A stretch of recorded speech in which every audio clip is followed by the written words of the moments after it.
ఇటు చూడు. ఈ వీడియో తీస్తున్నాను నేను.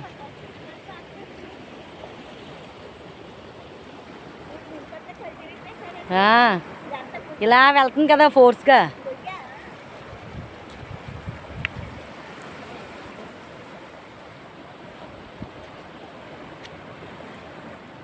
ఇది పెడదాం.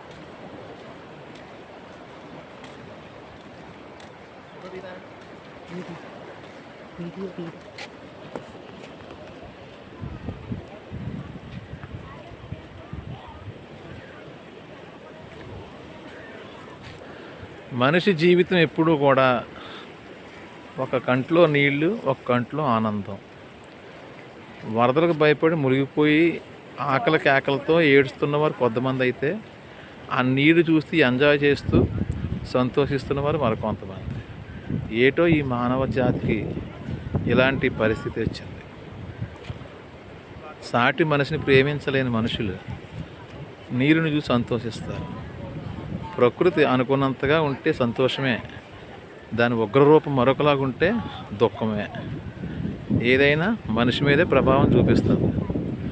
కాబట్టి మనుషులు ఎప్పుడూ కూడా అప్రమత్తంగా ఉండాలి, ప్రకృతిని ప్రేమించాలి, దేవుడికి భయపడుతూ వారి జీవితాలను ఎప్పుడు కూడా వినయ విధేయతతో గడపాలి.